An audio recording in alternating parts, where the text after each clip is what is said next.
TG Geeks, episode 340, August 23rd, 2021. What do white trash and trailer parks have to do with each other?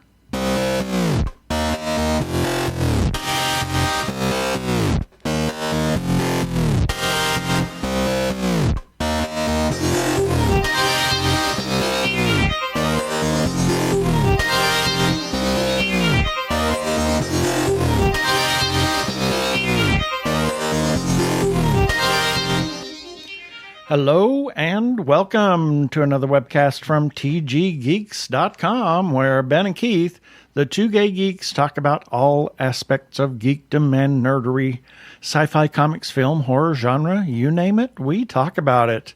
I'm Keith Lane and we're coming to you from TG Squared Studios in lovely Phoenix, Arizona.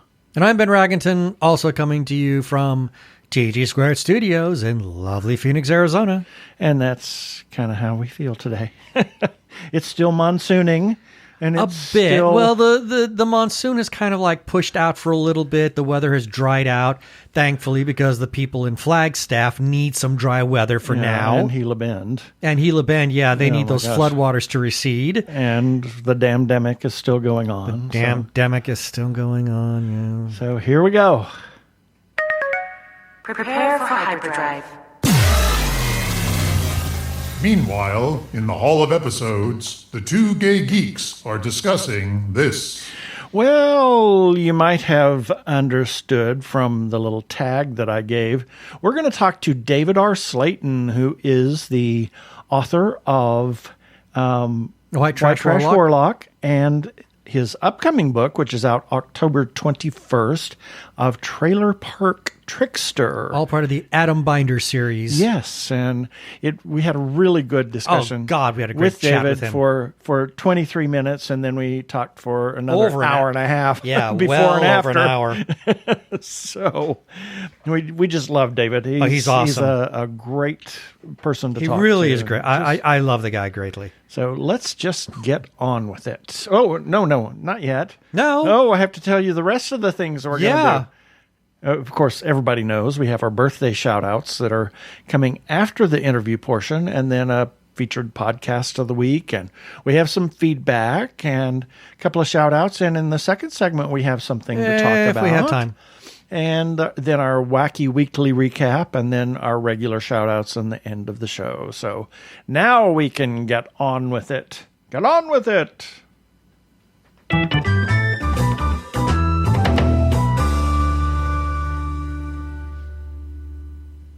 And this time, we welcome back Mr. David R. Slayton. Yay! Author supreme of White Trash Warlock, and he has a new book coming out. So welcome back to the show, David. Thank you so much for having me back on, guys. Sure. Oh, very happy about it. Absolutely. And we want to be sure that it's David R. Slayton. Yeah. So that... not to be confused with if you're looking him up right now as you're listening to this, it's David R. Slayton. Otherwise, you might wind up with some unsavory characters. Some unsavory characters or a dentist. So, okay, that's interesting. That's an interesting category. Leave a different taste in your mouth there. But bum. There are worse things than dentists, you know. So. Yeah, exactly. Yeah, like so. Oh well. Why are we talking to you today? Well, I guess the main reason is because book 2 in the Atom Binder series. Oh, no, not that. Oh, stop it. Not that. Oh. What? No, I'm just kidding. I'm just teasing you. Are we recording? Oh, yes, we are. Yeah, we're recording, all right. We're doing Skype this time, and he's got his camera turned on, so I wanted to see the look on his face when I said that. Anyway, we're here to talk about the next book in the Atom Binder series. Trailer Park Trickster, which is out October 12th from Blackstone Publishing in ebook, paper, and audio. Hooray. Fantastic. I cannot wait. Yeah. It also has a killer cover. I love the cover. I know. It is really cool. So let's start with, for those that haven't heard you in several of the previous times that we have spoken with you, Give us a history, elevator pitch of your life so far, and then we'll go from there. Sure. So much like Adam from the books, I grew up in Guthrie, Oklahoma, and I'm a high school dropout. And I love fantasy fiction as a kid and science fiction, but I could never find that stuff with a gay hero. When I could find a book with a gay character, it was about coming out or AIDS or gay trauma. And I didn't want to write that. I didn't want to read that. So I realized there's a gap out there, especially urban fantasy and epic fantasy, genres I love. So I now write the books that I always wanted to read, and it's a dream come true, literally. It makes me so happy to be able to publish these books with a great partner like Blackstone and have people find them and read them. Cool. And I think it is really wonderful that the Adam just happens to be gay, but all this other stuff happens around him, and he's just a character, and we don't have to deal with his coming out, and we don't have to deal with any trauma. Well, we don't have to deal with that. The normal trauma, but most of it's not about being gay. Exactly. And we do find that he has finds somebody interesting to be involved with in the first book. Yes. And we'll just leave it at that. So tell us about White Trash Warlock, and then we'll talk about Trailer Park Trickster picks up. Well, you mentioned the trauma. So Adam is estranged from his brother and his mother, who have moved to Denver, Colorado. His brother has completely cast off the backwoods Oklahoma life that they come from, and he goes by Robert now as opposed to Bobby Jack. Where he grew up with that, much like Adam is often Adam Lee. Just like when I'm back home, I'm often David Ray. And so his brother's wife, however, becomes possessed. And Bobby realizes, maybe Adam's not wrong about all this stuff after all. To that end, he has to ask for help. And though Adam has a lot of bad blood with his brother and some bitterness, and rightly so, he packs it up and goes to Denver to help, and realizes quickly that the situation is way bigger than either of them understand, out of proportion to his meager magical abilities. And he has to turn to help from figures more powerful than him, who he's very scared of bargaining with because he doesn't want to become enslaved to them or to owe them a debt, which is a big deal in the magical world. Right. And it also means that he eventually has to deal with his first love, the elf who broke his heart. Right. So that is kind of the... Well, that's the first book in a nutshell. The first book in a nutshell, yes. Yeah, and that's White Trash Warlock. Yes. So Trailer Park Trickster picks up because at the end of White Trash Warlock, there's several things going on, and so let's pick up the story from there. Without spoilers. Without spoilers, and what you can tell us about Trailer Park Trickster, because we've read the first chapter. Did you put the first chapter in the back at the end, or did you send that to us?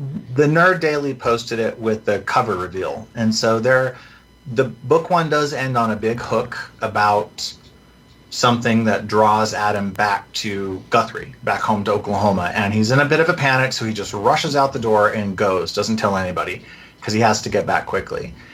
So the first chapter is available online. If you search for Trailer Park Trickster cover reveal, you'll see the Nerd Daily posted it with the cover, I think back in April. It might have been May. But it essentially, the crisis that had Adam running out the door with his hair on fire runs him back to Oklahoma. And this will be a small spoiler. In the first book, the point of view of the book is split between Adam and his brother, Bobby/Robert, and understanding their background and their story. As you mentioned, Adam forms a new relationship in his life in book one with Vic. And going forward in book two and book three, which will be out in October of 2022, the second point of view is Vic. So it'll be Adam and Vic in dueling points of view. Because when Adam takes off for Oklahoma, he doesn't tell anybody, including Vic. Yeah. They've just entered into a relationship, and Vic has also found himself in this world with witches and elves and magical beings. His whole idea of the cosmology of the universe has been shifted thanks to his encounter with Adam, and they're also dating. So he's kind of pissed, and rightly so, that Adam has, ran out the door like this. So Vic decides to take after Adam in Trailer Park Trickster and pursue and catch up to get some answers, as well as be there for Adam, because he can tell that Adam is in distress. Right. Unfortunately, Vic's road trip to Oklahoma is hijacked by Argent, the Queen of Swords. Oh, dear. Who decides she wants to come along on the trip. Oh, dear. And a road trip with Argent means that she's a wonderful, wonderful character in the first book that everybody just loves. She's probably my favorite. Don't tell the others, please. I'm sure they heard you say that in your head. I do talk to them a little too much sometimes, but but if you're going to take a road trip with Argent, well, there's going to be shortcuts through the spirit realm, and that's going to lead to some drama. So. I'm sure. And do we get any fancy automobiles in this, or just... Argent has quite the collection, many of which she's stolen from mortals, and she has a collection dating back since the dawn of automobiles. She really loves cars. And in my head, I see her as Mae West if you gave her a race car. So she has a lot of fun energy to her. But yeah, her idea of subtle transport comes up in this book, and we get to see what that looks like. Aha! I really enjoyed that because I like cars. I'm not you're not a gearhead. I'm not a gearhead, but I just appreciate older cars and the way they look and the styles and how stylish, that they can be. I would love to own an Edsel, so I think they're fabulous cars. But anyway. So at some point, it's you got it right where the Queen does have in her collection, she has an Edsel somewhere, and dedicate that chapter to Keith. Yeah. I'll see if I can find a way to slip that into book 3, or if we get. I'm hoping we get more. But yes, if I ever had stupid money, meaning something where I really wanted to waste $20,000 on something, I would get Adam's car, completely remodeled and rebuilt with a beautiful new engine. And because again, not a gearhead, but I do just admire that car. That's an Impala, have I right? ever told you the source of that car? Why Adam drives that exact car? Isn't it an Impala? I don't. No, you're thinking Supernatural. It's a 1977 Cutlass Supreme Coupe. Oh, a Cutlass Supreme Coupe. Yes. Okay. Why was I thinking an Impala? Anyway. Supernatural. Maybe. Well, maybe. It just seems like Adam would be an Impala guy, but really, a 64 or something like that. I mean, they were wonderful. We had one, so that's kind of why maybe You're projecting. Projecting. Anyway, the 77 Cutlass Supreme. Well, in the book, he drives that car because it was his father's, and his father vanished. So it's a big part of his identity and his search for his father. A search which we will get the conclusion to in book 2, by the way. Yay! All the big secrets will get revealed. And then the fallout of all that is what takes up most of book 3, Deadbeat Druid. But in the real world, I gave Adam that car because there was a boy in high school who I had a terrible crush on, and that's what he drove. Aha. I see. Okay. That's kind of why I'm kind of drawn to, what is it, a 64 Falcon Coupe, convertible, because this kid who was much older than me at that point, he was really kind of cute, and he drove one of those. He was in high school, obviously, and I was maybe 10. So, yeah. Yeah, well, my first big crush, he got an Impala in high school, so I kind of like those as well. There's the Impala. Yeah. Anyway, so there we have Trailer Park Trickster, and then we'll lead into the Deadbeat Druid. And the you said that kind of winds up that little arc, but it sounds like it's sort of open-ended. Story there. I would love to write more books in Adam's world and in his series.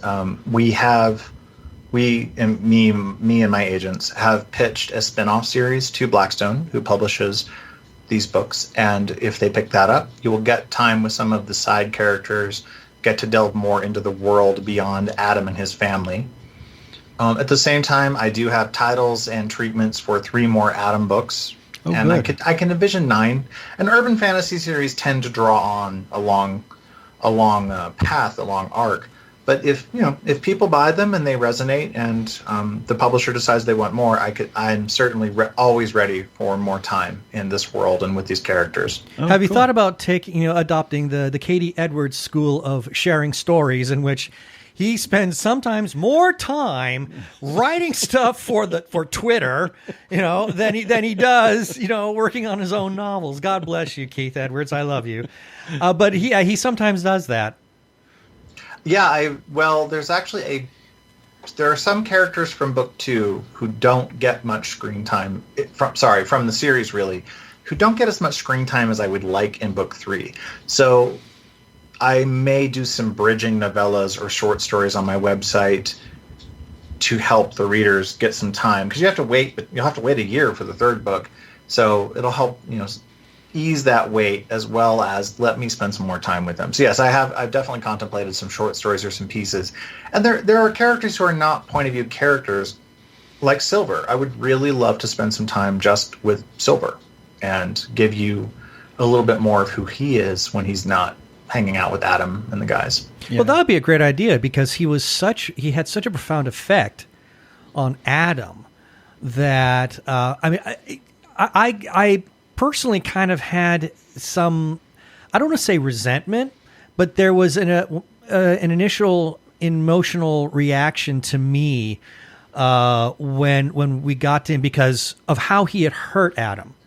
Yeah. Right. And how Adam's heart was so broken, and which is why I'm such a protagonist for Vic, that it makes me, I feel like I need to know more about Silver before I can make a fair judgment, because my judgment right now is very reactionary. Well, and I thought that was a good, you wrote that very emotionally so that it resonated with those of us that have had their hearts broken, so we did have that reaction to Silver of, how dare he? My first love was this beautiful, beautiful boy, and we were both boys, same age, but he couldn't be with me, and he felt strongly for me. I don't know if he had the same level that I did, and I think now it'd be a very different story. He probably was bi or pan, but at the time he just couldn't, and he went the other way and decided to, to follow what he felt was right, and maybe that was the right path for him. So I've always tried to be.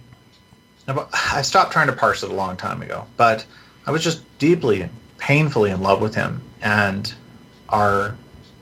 connected with him in such an intense way. And when he said, I can't do this, I can't be with a guy, it broke my heart into a million pieces. And again, made sense, and it was completely logical for him at the time. But people always say, have you ever watched Brokeback Mountain or read the story? I'm like, no, I had the whole tragic redneck love, Midwestern boys who couldn't be together because of societal expectations. Don't really need to revisit it. So I wanted to play off the conversation about a toxic first love, because first love, and I think so much of fiction and coming out narratives, you fall in love and you have it all and it's great, but at the same time, that's not usually where the story ends for most of us. Exactly. Well, we are, we just celebrated 25 years together, but we are definitely not each other's first love. Oh, hell no. No. Had my heart broken way too many times, before meeting Keith. So, but yeah.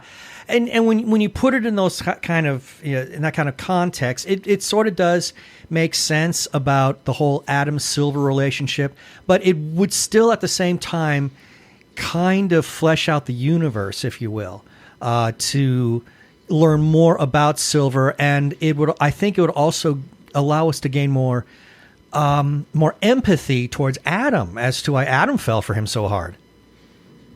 I don't think there are many truly evil people in this book. There aren't, Mercy, the antagonist or the spirit from the first book, is almost mindless. It's more like a force of nature. Right. It is not consciously evil or prejudicial. Now, there are definitely some people in book 2 who are terrible. First chapter, we meet Adam's cousin Jody, and she is, to quote my agent, the worst. She's just the worst. I can't wait for feedback on Jody from readers, because you're gonna hate her because you're supposed to. Well, I already hate her, and just the 2 paragraphs that we got of her.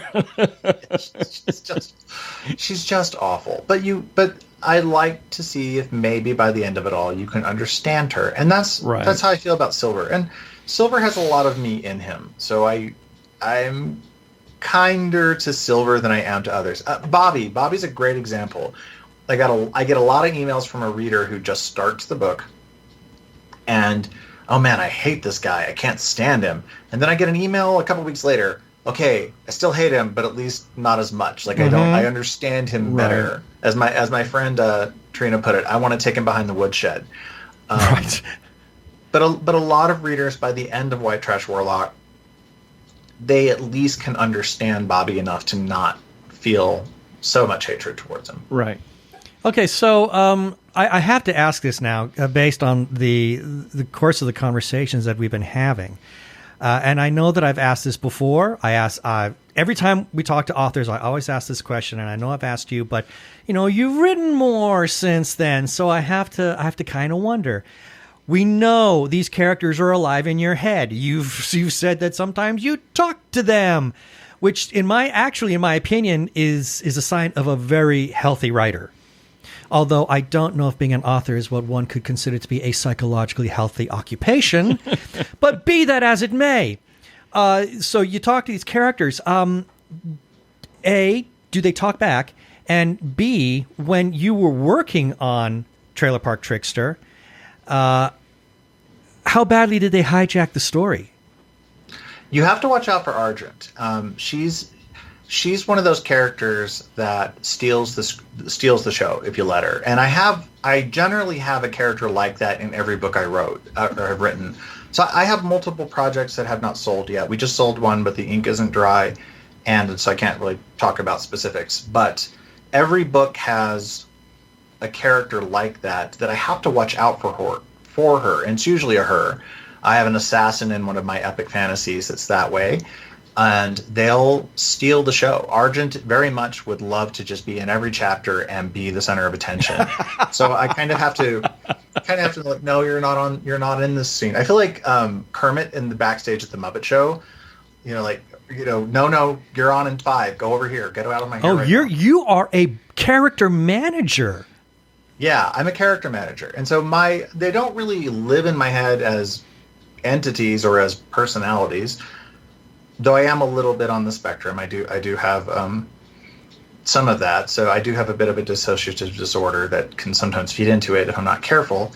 But I'm usually casting. I'm usually going through and testing dialogue out loud and giving them lines and then seeing how they say it and feeding that and then trying to pump it up. So you do hear me test dialogue out loud constantly in the shower or walking through the house. I pretend I'm talking to the cat. Keeps my partner from, calling the authorities. But yeah, I test dialogue out loud, especially constantly. But you have to watch out for some of those characters like Argent, because a little goes a long way. Mm-hmm. River's Song in Doctor Who is a great example. She's one of my favorite characters in fiction, and I would absolutely adore a 6-hour miniseries just about River Song and her adventures. But it would be very easy for her to overshadow the Doctor if you're not careful. Exactly. And Argent's like that. She's one of those powerful catalyst characters that you just kind of got to make sure you don't give her too much screen time, or she'll steal the show.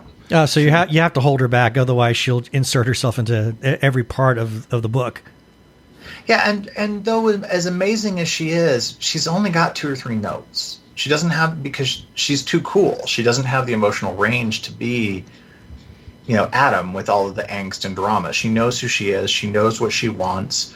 She's she's asexual or aromantic in the sense of she's very strongly independent and doesn't feel that need from another person.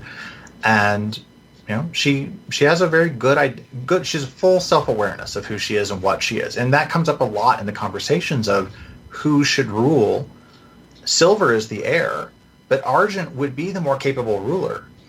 Interesting. She, this is going to sound weird, but she sounds a little bit like Auntie Mame. Oh yeah, I can see that. I could give her a little. I could give a little of that energy to it. But she's definitely that. But she doesn't want to rule. She doesn't. That's not her. That's not what she wants for her life. She would be better at it than Silver, and that's established. They talk about that, but that's not what she wants for her eternity. Well, oh my gosh, we're against the clock, and I know that we could talk about this for another hour, but sadly we can't. Well, have me back anytime. Hey, you just let us know, and we'll have you on. So, for people who want to find out more about you, where can they find you? Where can they find your books?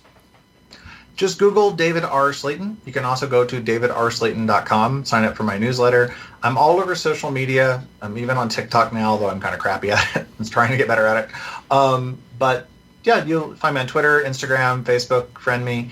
I love connecting with readers. And there's really, just Google me and just don't forget the R, David R Slayton, Slayton, and you'll find me right away. Cool.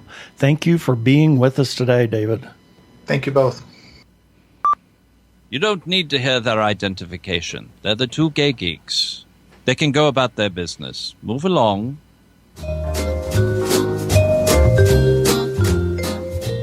That was, I really like. I love talking to him. He's just he's very engaging, and yeah, I was, we had pretty much finished talking about what we needed to talk about at like the 10-minute mark, and then all of a sudden it's like we started talking again, and it's like, oh my gosh, now we're out of time. We're out of time. Yeah.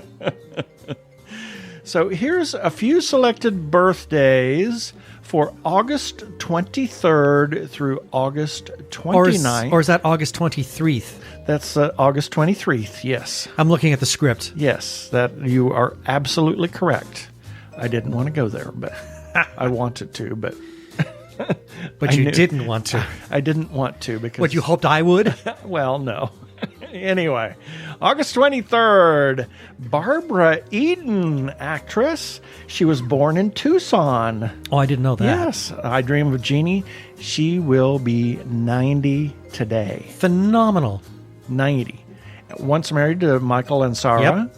And is the last surviving member of the cast of I Dream of Jeannie. Oh, wow. And she's still has... There's like a project, was it last year or this year? She's still working. Yes. Amazing. Amazing. Truly amazing. Trixie Mattel, drag queen, has a cosmetics line also. Okay. And known for her outrageous, over-the-top makeup. When you look at Trixie Mattel, most of the makeup... Where are her eyes? I can't... Are they... It's covered under the makeup? What? I can't see your eyes. She was... Now I have to look her up. Yeah, she was the winner of the 3rd season of RuPaul's Drag Race All-Stars. Quite the character, known for the over-the-top makeup. Oh my God. Yes. Holy smokes. It's like, where are her eyes? I know that sounds like a ridiculous thing to say, but you're right. Yeah. I don't see her eyes. I see... And those cheeks. I'm not sure what I'm looking at. I know. That's amazing. It is. It truly is amazing, all the things that she does to identify herself. Anyway. Yeah, look it up. Google it. Trixie, Trixie, Mattel, as in, Mattel. And then we have a good friend of ours and travel agent, Teresa Corey. Happy birthday, Teresa. August 24th, Stephen Fry, actor, actually has 2 TV series in the works. Indeed. And 6 other projects in some form of I production. love this man. Comedian, has an eclectic taste in music, not unlike yours. Okay. Led Zeppelin to ABBA. Nice. Abba to Zeppelin, should we say. That actually works better, yeah. Abba to Zeppelin, including Jethro Tull. I like this man for myriad reasons. Yeah. Rupert Grint, actor, a number of shorts and TV series since Harry Potter. He really does have a severe case of arachnophobia. I didn't know that. So much so that he has not watched the entire sequence with Aragog from the film. Oh, from Chamber of Secrets? Yep.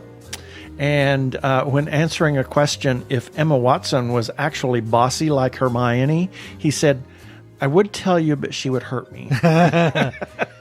Enough said. Exactly. Marlee Matlin, Another, actress. I adore her. My God, I adore her. Just adore her. Claim to fame, Children of a Lesser God, Right. and many, many other things. Many TV series and films where they call for a deaf character. She's West Wing. She's in a movie called Coda, which I believe opened up the Phoenix Film Festival. We've got to watch it. It's available on the Apple TV. Yep. We need to watch it. It's about the daughter who is the only hearing person. And she wants to in be a the singer. family. And it just, wow. I know. I very much want to see it. Yep, exactly. Marsha P. Johnson, activist and prominent figure in the Stonewall Uprising. Now, she was always very adamant that she was not there to start the riots, but she came along, after the initial uprising, the uprising started, and was very much a part of it. Was a drag queen / transvestite, and that is their chosen character or category that she chose for herself, and was known as the mayor of Christopher Street because she was always very welcoming. I had heard of her, yeah. Yeah. Kenny Baker, actor, most known as the person inside of R2-D2. Mm-hmm. And then we have Michelle Cannon, Mrs. Tommy Cannon. Mrs. Tommy Cannon, yes. Mrs. Nerdy Chupacabras. Yeah. And then Facebook friend Skip Jones. August 25th, Sean Connery, actor, Bond. James Bond. And Zardoz. Oh, my God. I never need to see that movie again. Oh, come on. I was going to, since it was his birthday, I was going to suggest we watch that tonight again. No, you weren't. Yes, I was. You were? No. I'm horrified. What a crazy film. It's so bizarre. And don't anybody tell me, but it's an art film. Oh. I don't think so. It's a art film. Nope. You're right the first time. Tim Burton, director, producer, many, many projects. And as we learned in the Netflix series about Nightmare Before Christmas, what is that name of that series? The movies of who that made us who we are, or something? Movies, something like that. It's a Netflix series about movies that were popular in the 80s. They defined the 80s culture. That was the holiday version. Right. And Nightmare Before Christmas, he had 2 projects going on. He was doing Batman Returns. And Batman Returns. And I've learned through looking at trivia on him, that's not uncommon for him to have 2 projects, 2 huge projects going on at the same time. He was doing something else while he was doing Corpse Bride. Good grief. So, got his start at Disney. Leonard Bernstein, composer, conductor, just some incredible music that he turned out, and was the New York Philharmonic conductor for many years. Michael Rennie, actor, most famous for The Day the Earth Stood Still. Klaatu. He wasn't Gort? No. Oh. Although he was just as stony as Gort. I mean, just as emotionless. Yes, exactly. And then we have Monty Hall. Producer, actor, director. Let's make a deal. Let's make a deal. Oh my gosh. We used to watch that show religiously. Oh, we did too. It was always a hoot. Before Vanna, there was Carol Merrill. Carol Merrill, yeah. And the Zonk. The Zonk, yeah. Or the Booby Prize. The Booby Prize was in fact, the I think Zonk, that's how they, maybe that's what because Booby Prize became popular in the English vernacular. I'm wondering if that isn't where it got its start. Who knows? And then we have Facebook friend Christopher McCombs and Susan Morton and Rebecca Louisa Smith. August 26th, Katherine Johnson. This woman was incredible. Mathematician, scientist, was the first woman of color to work as a NASA scientist. Right. She was incredible. Her calculations in orbital mechanics were instrumental to the success of the U.S. crewed spaceflight during the early years before computers started to take control. She was also part of the early space shuttle program. Oh, really? Yes, and was in discussions and meetings for the Mars missions. Wow. And worked for NASA for 33 years. She died last year at the age of 101. No kidding. Yes. Wow. She was... Oh, she needs to be remembered. Incredible. Yes, absolutely. She will always be on the list. Yes. Edward Witten, excuse me, theoretical physicist. Oh, yes. Founder of M theory, which unifies all the consistent versions of superstring theory. Right. We got to see him in Elegant Universe, Brian Greene's Elegant Universe. Was he in Elegant Universe? Yes. Okay. And so there's so many astrophysicists that we've come across through Elegant Universe and other documentaries that I have a hard time keeping them clear in my head. We saw this person here and we saw this other person there. Madonnas. Oh my God, not her. No. That is somebody entirely different. That's not Edward Witten. That's not Edward Witten. No, that's her. Crackpots and Madonnas. Yes. Chris Pine, actor, Star Trek and Wonder Woman.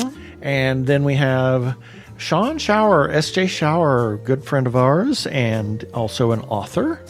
James Freitas, a friend of ours. August 27th, Paul Rubens, actor. Yes, creator of Pee Wee Herman, was actually a contestant on The Gong Show in 1976. I had heard about that. I would love to see that. I'm sure I can find it on YouTube somewhere. Yep. And then we have Alex Lifeson. Yay! I'll let you talk about him. Guitars for Rush. There you and an insanely funny man. That's it. That's it? Oh, yeah. Okay. And Facebook friend and former coworker, Olive Cohen. August 28th, Jack Black, actor, crazy man. Oh, yeah. I have a new respect for him for his performance in A House with a Clock in Its he's Walls, wonderful in that movie. and has a rock band called Tenacious D. I cannot stand them. I've listened to Tenacious D. I never, ever need to hear from them again. If you're a fan of them, great. That's perfectly fine. It's just not my thing. Yep. Jack Kirby, comic book artist, writer, editor. He, along with Stan Lee, you could say, were Marvel Comics in the 60s. And Jack Kirby also did wonderful things for DC as well. Yep. He was creator of Captain America. Yep. And among the many list others. Is, as they say, the end is listless. Exactly. Amanda Tapping, actress, SG-1. Oh, yeah. Travelers, Sanctuary. She also produced Sanctuary and directed several of the episodes. Need to take a second look at that series, if I can find it. I mean, we kind of fell off after a while, but I kind of want to take another look at it. Yeah. Donald O'Connor. Oh, man. Dancer, actor, wonderful dancer and comedian. Kind of a rubber face. He, to me, is the star of Singing in the Rain. He is. I can't stop watching him. Yep. And then we have Facebook friend Bonnie Scherer and Dominique Choisy, who's a French filmmaker. Me avec James Dean. Yes. One of the best French rom-coms out there. Yes. It is so French. It's so French. But I love that movie. It is wonderful. Wonderful. August 29th, Dinah Washington, singer, woman of color, won an Emmy for her What a Difference a Day Makes. Oh, yes. That song That's a great song. It's a fabulous masterpiece. Song. She hired Quincy Jones as her arrangers when he was yet to be a name in the music industry. Yeah. That's how far back Quincy Jones goes in the career. Exactly. And Robin Leach, Mr. Lifestyles of the Rich and Famous. I once heard him do an interview and said the way he did his affectation, he would stand back from the mic and yell. literally yell. Huh. to get that affectation. Indeed. So, and then we have two guys. You may My know brothers. them. Your brothers, Daniel and Mark. Hughes. It's amazing that they were born on the same day. Yeah, I know. They're twins. Imagine that. Imagine that. Imagine they could have the same birthday. Who knew? Yeah, well, really. If they'd been born at just before midnight and after midnight, It could have happened. It could have happened. It could have happened. In fact, if I remember correctly, they almost were because they were born after 11 p.m. Oh, wow. Yeah. Cool. And then we have Facebook friend Camden Campbell and Melanie Brockman Schultz, who happens to be Jason Gaffney's sister. Jason Gaffney's sister. And that's it for the birthdays this time.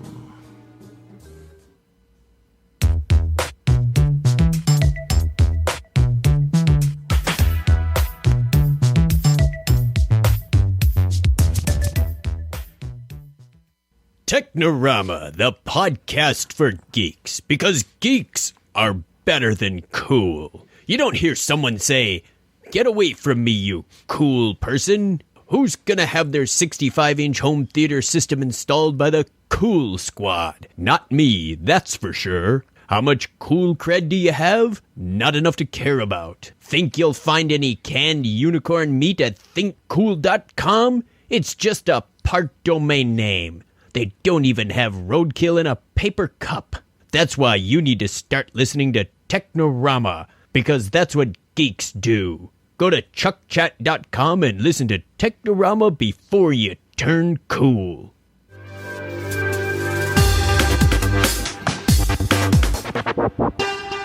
Go give a listen to our friends Chuck and Craig over at Technorama Podcast. I'm Daniel Radcliffe, and I believe that reaching out for help is the bravest thing a person can do. If you are struggling and need support, call the Trevor Lifeline at 1-866-488-7386. It's free and confidential, and trained counsellors are there to listen 24/7 without judgment. To learn more about the Trevor Project's life-saving work for lesbian, gay, bisexual, transgender, or questioning young people, go to thetrevorproject.org. We want to give a shout out to the Joshua Tree Feeding Program, a 501c3 nonprofit food pantry for the HIV and AIDS community in Maricopa and Pinal counties. Joshua Tree offers a place where clients can select from a wide assortment of nutritional foods to take home, and they set it up like a store so that the clients can pick and choose the things that they want and take only the things they want so no food is wasted. They also have a second distribution day for those in the gender non-conforming community that may be experiencing food insecurity regardless of HIV status. They're an all-volunteer organization, and they could use your help. So if you would like to make a donation to the Joshua Tree Feeding Program, you can do that either on a monthly recurring gift or as a single gift. Go to jtfp.org.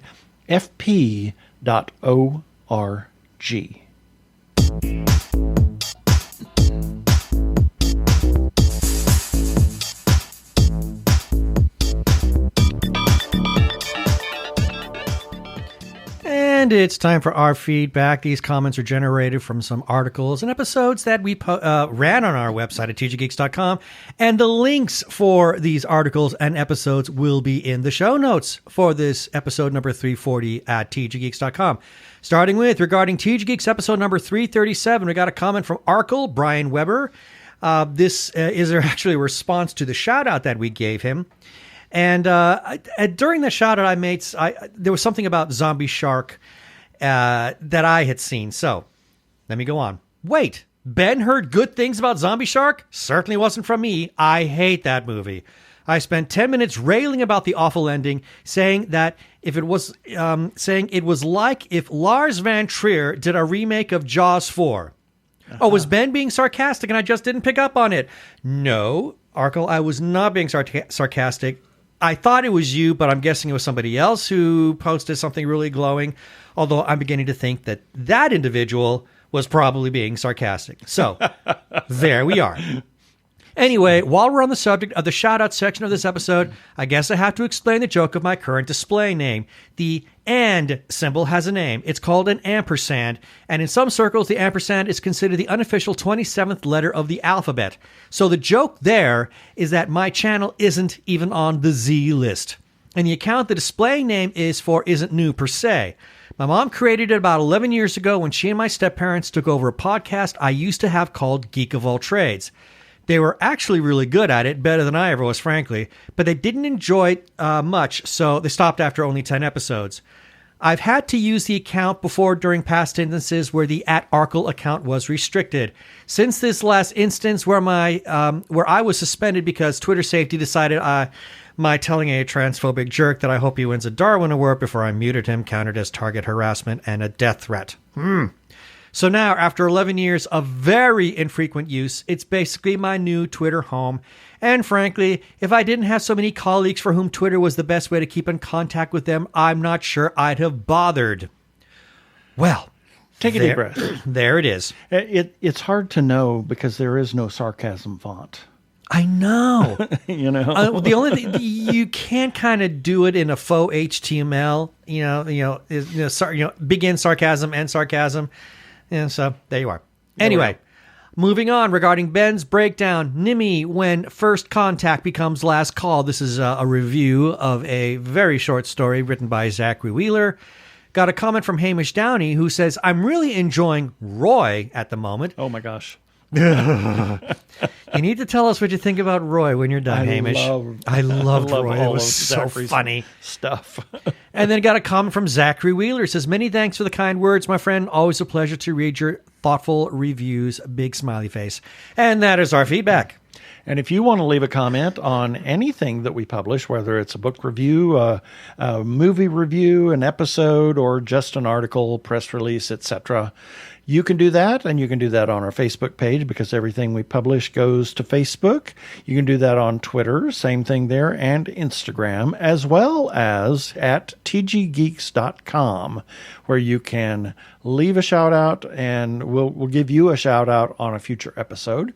Now, we do have a listener feedback line that's getting very lonely out there. If you want to leave us a voicemail, we will play that on air, and just feel free. Call us at 469-TG-GEEKS. That is 469-844-3357. And as always, please play nice. Well, as everybody knows, we are huge supporters of independent creators, whether it's filmmakers, comic book artists, writers, or others.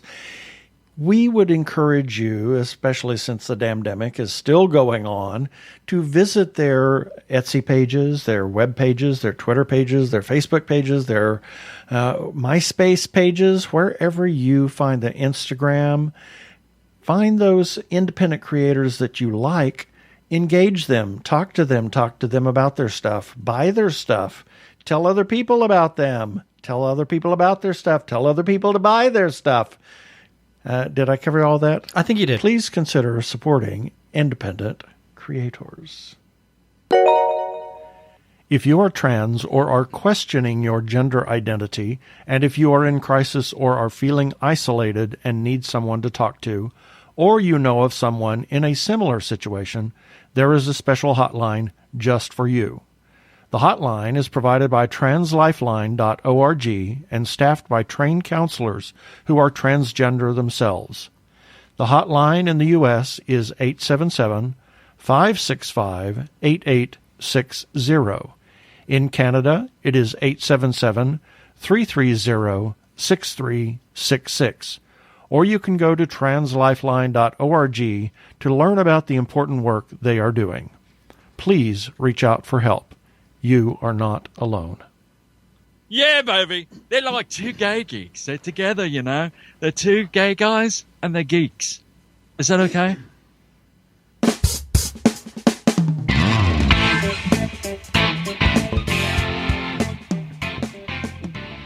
Well, we have time to talk about a movie that we watched. last night for the umpteenth time. Who knows how many times? We've lost count. I was surprised that you had not seen it until I met you. You met me. I saw it. I think I saw it in the theater. I never when saw it was this released. film in the theater, and I never saw it. Well, I don't think it was readily available through home video release. We're talking 1971 Andromeda Strain, as directed by Robert Wise. What an incredible film. I love this film. I remember watching that film.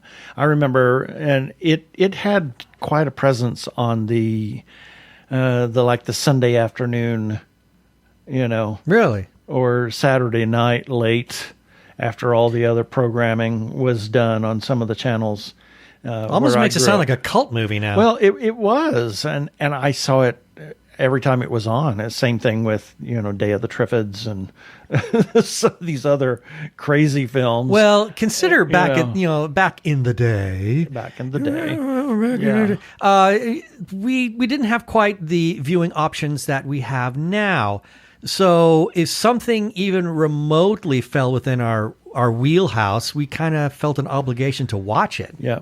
Now, this is the original Andromeda Strain that was directed by Robert Wise in 1971 and written by Michael Crichton, the book by Michael Crichton. It was, what an incredible film. I mean, they changed a couple of things in the book. Obviously, one of the characters became a woman. Yeah, which I think improved the story. Oh, my gosh. She was brilliant. She was amazing. Just brilliant in the film. And Robert Wise's not conducting, but directing and the cinematography, that the things that he liked to do with cinematography were just incredible. The way he told the story and the lenses that he used, and which were definite trademarks of his. Yeah, he was kind of cinematographer as well as director. In most cases for most of his films. I mean, there was a cinematographer that was in charge, but he definitely was the auteur of most of his films. There were visual. I'm not going to say not effects, but there was a certain look that he wanted many of his scenes to have, especially when you'd see and there's one that's early on in the movie where some military people come up to Dr. Jeremy Stone's home, and there's a close-up, and we're talking almost an extreme close-up of one of the officers, but in the background you see another officer just kind of pacing next to their car, and both are sharply in focus, right?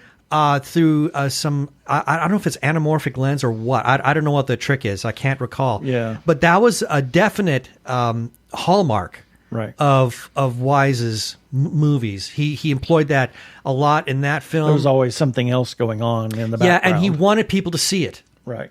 It's something that I very much like in terms of how he looks. But there are other things about this film. And I remember when we watched it last night, one thing that I said was, you look at the film and its technology, and there's something about it that's very dated. Well, obviously, and yet it's very tactile. Yes, and I found that oddly refreshing. And I don't know if it's because I'm just an old fart. Well, days before computer graphics, and everything was a practical effect that they used. Well, even the computer terminals that they used. Yeah, that they did. I mean, there's these chunky, clunky keys, that you hear chung, chung, chung, chung, chung. And I'm like, oh, I miss that. Not that I want one for my work job. Thank you. Yes. If anybody's ever been on a Zoom call with somebody, typing some message furiously with a hammer, on the keyboard. I mean, I don't want that. I'd like to have one of those kind of keyboards purely for entertainment purposes, but not for practical. I mean, on my Mac, I'm very happy with my keyboard for the Mac because it's very easy to work with it, and it's very touch sensitive, very quiet. And then I've got lovely ergonomic keyboard for work, but purely for fun. There's something to be said about these keys that you just have to put, it takes, you push them down for 2 inches, and then you get a response, and those are the kind of things that I really liked about the film. I realize that's hardly a qualification, but there it is. But it is a good film. I think the science is fantastic. Yeah, exactly. And so, anything else you want to say? I'm just curious. What was the one thing that really grabbed you about the movie? All of it. Okay, well, that's easy. I mean, it really. I've seen it so many times. I mean, I probably saw it 25 times before, I met you. Yeah. So. And now it's available for, streaming. You can easily get it, through iTunes or Apple Movies, whatever. It's very easily obtainable for anybody. And I'm surprised that the movie only got like 67% on Rotten Tomatoes. Yeah, that's I find that very weird. It has a love-hate relationship among fans. Yeah. I love it. I think it's a great film. It's kind of a cultish film. Yeah, it is kind of cultish, but I think there's a beautiful air of authenticity to it. I love watching it. Exactly.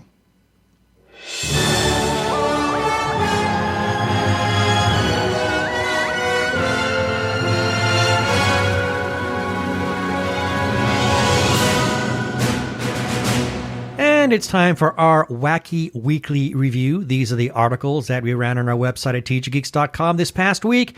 And the links for each of these articles will be in the show notes for this episode number 340 that you can find at tggeeks.com. Starting with Sunday, August 15th, Nerdy Chupacabras number 61. On Monday the 16th, TG Geeks episode number 339. On Tuesday the 17th, Ben's Breakdown, The Test, is so good it kills. It's a wonderful movie by Pia Thrasher. There's a link in the article, so go watch it. It's a 4-minute short. It's a 4-minute short, and I think it's the best thing she's ever done. On Wednesday the 18th, Dare to Wear Fright Rags, Candyman apparel plus The Burbs, Highlander, and Back to the Future available now at Fright Rags. I love these guys, and I love what they sell. On Thursday the 19th, Andrea's Angle, The Lost Leonardo, Fascinating Portrait of the Art World. On Friday the 20th, Andrea's Angle, The Protege, Explosive Chemistry. Also, Hamish Downey's 5 Questions with David Bobrow. And on Saturday the 21st, This got made by Carlton Tetley, Season 3, Episode 2, Sir Charles Barkley and the Referee Murders. I have not watched that yet, and I need to. And that is what we ran on our website at tggeeks.com. And I just want to give a shout-out to our machines. I know. Oh my gosh. They're total workhorses. Tommy Cannon with his Nerdy Chupacabras. Yep. And Hamish with his 5 Questions and New Sushi, and Andrea for all reviewing virtually everything. She loves exactly. She loves to review films. So, couldn't be happier.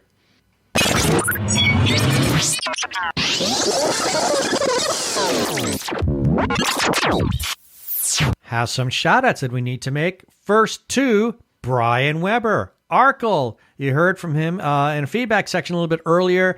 Yes, he had a snafu with his Twitter account, so Arkle is now Geek of All Trades, and his name on Twitter is referred to as Brian the Ampersand List YouTuber. He has his Arkle Times Post Dispatch News, which does republish some of our content from time to time. And he's a vegetable, a plant, a tuber? Yeah. Okay. Yeah. It's right there. It's in the script. I read it. He's a tuber. He's a tuber. And you can find the Post Dispatch News by finding him on Twitter and just look for Brian the Ampersand List YouTuber. There you are. And since we're talking YouTube, you know what? I derailed you. Yes, you so did. And while you're thinking YouTube, go to his YouTube channel. Look for Arkle Studios, youtube.com/Arkle Studios. He has a number of his projects there. His Shameless Cash Grab series, which is in Season 6. His Rans vs. Zombie series. Yes, it's over. But past episodes, still there. As well as Arkle Tier Ranks and his game videos of Trick and Treat and Star Trek Online. We must also give some shout-outs to a couple of Facebook groups for allowing us to post our episodes and relevant articles on their pages. First to Gay Geeks After Hours for saying, hey, share away. Their URL is facebook.com/group/Gay Geeks After Hours. And then to The Gay Geek for pretty much the same. Their URL is facebook.com/group/The Gay Geek. And as always, we give special thanks to their moderator, Jeremiah Reeves. Thanks, Jeremiah. We can be also we can You also did that to yourself. be found on Spotify, TuneIn, Stitcher, Amazon Podcasts, as well as where other fine podcasts can be found. Check us out on Sci-Fi Radio for a replay at 3 a.m. and 3 p.m. Pacific Time, and listen to their other content. They're a 24-hour geeky internet radio station. Please rate us and review us on iTunes, and don't forget to subscribe to our YouTube channel.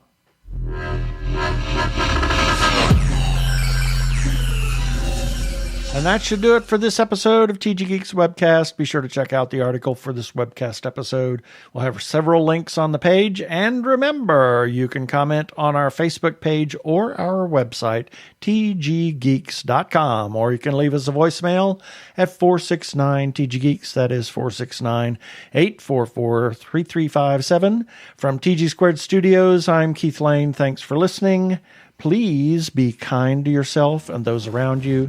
Stay safe, wear a mask, get vaccinated. Peace. Cheers.